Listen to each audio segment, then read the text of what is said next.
फिर कुछ निगलने की फिराक में है ड्रैगन।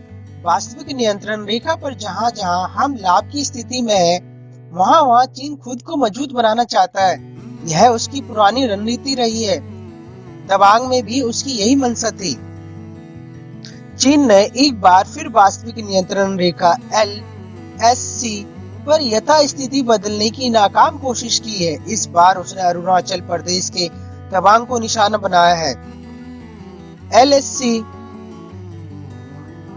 को लेकर चीन की स्मारक व रणनीति मंशा बिल्कुल स्पष्ट है। वह किसी भी तरह सीमावर्ती इलाके में अपनी स्थिति मजबूत बनाकर उनकी मौजूदा स्थिति यथास्थिति को न सिर्फ बदलना चाहता है, बल्कि वास्तविक नियंत्रण रेखा पर जहां जहां हम लाभ की स्थिति में है, वहां वहां वह अपनी पकड़ बनाकर खुद को मजबूत बनाना चाहता है। यह उसकी पुरानी रणनीति है और इस मकसद को पूरा करने के लिए वह नियंत्रण रेखा पर कुछ न कुछ हरकतें करता रहता है। उसे इस नीति कहता हूँ, यानी धीरे धीरे निगलना और फिर बातचीत की आड़ में अपनी हैसियत मजबूत बनाना। लद्दाख के इलाकों हो या अरुणाचल प्रदेश के, हमने उसका यही रवैया देखा है। साल 1993 और 1996 में हुए दो बड़े समझौते के बाद यह माना जाने लगा कि वास्तविक नियंत्रण रेखा पर अब थोड़ी सी शांति आ गई है। मगर अब 2003 व 2007 के समझौते ने इस सोच को और मजबूत दी। मगर 2012 में जब चीन पर शी जिनपिंग का शासन हुआ, तब से बीजिंग का रुख काफी आक्रामक हो गया है। जिनपिंग का ख्वाब एक चीन है जिसके लिए जरूरी है कि विश्व शक्ति के रूप में चीन का उदय हो। इसके लिए उसका दो मोर्चों पर काम करना काफी जरूरी है। पहला, चीन को ताकतवर बनाना, और दूसरा, जो इलाके उसकी समृद्धि के लिए आवश्यक है, उनको किसी न किसी तरह अपने अधीन करना।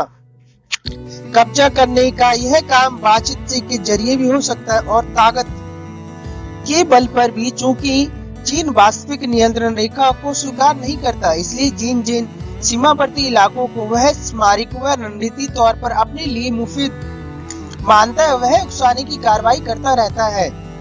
इन इलाकों में सिर्फ तवांग नहीं, सिक्किम से सटे डोकलास में भी 2017 में दोनों देश आपस में उलझ चुके हैं। इसी तरह लद्दाख के गलवान, हॉट स्प्रिंग, डैंगचौक, पेंगोंग, तसो जैसे क्षेत्रों में भी चीन की पीपुल्स लिबरेशन आर्मी PLA मौका मिलते ही दखल करने लगती है।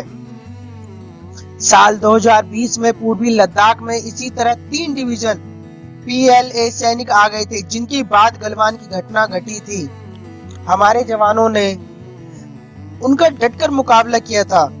तवांग की घटना चीन की इसी विस्तारवादी नीति का नतीजा है। अरुणाचल प्रदेश का यह इलाका स्मारक दृष्टि से काफी महत्वपूर्ण है।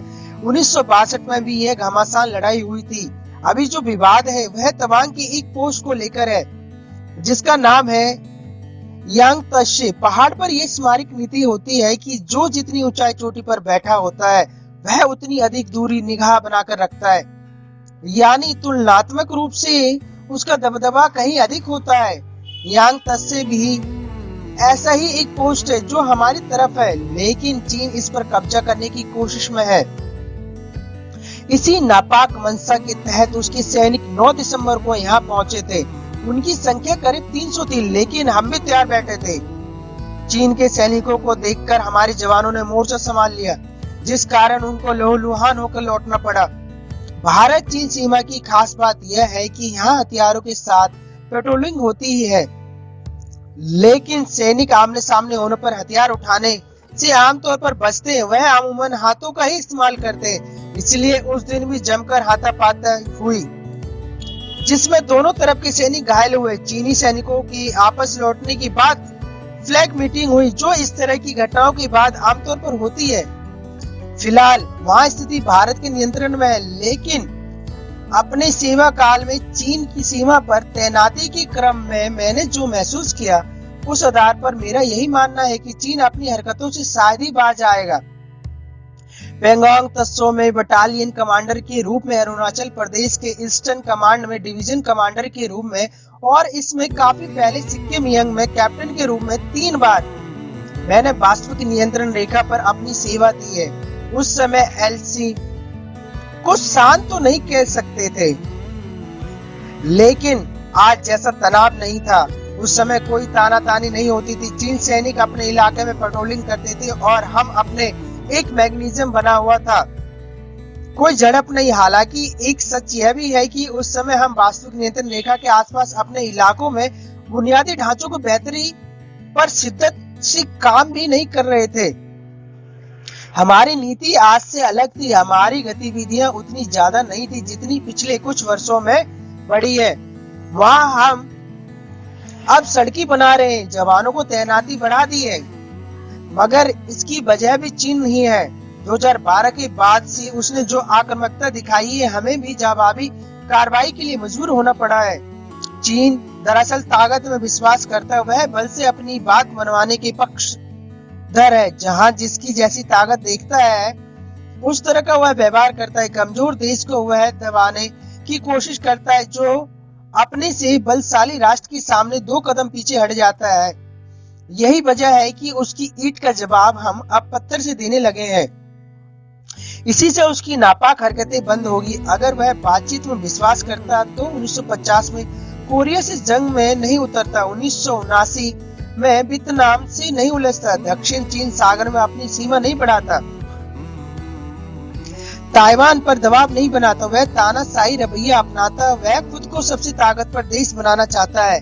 उसके नेता शी जिनपिंग लोह पुरुष की छवि पाना चाहते हैं। जाहिर है हमें भी खुद को बलशाली बनाना होगा, सिर्फ स्मारक नहीं, आर्थिक और रणनीतिक रूप से भी हमें ताकतवर बनना होगा। सच यही है कि समग्र रूप से मजबूत भारत ही चीन का उचित जवाब है।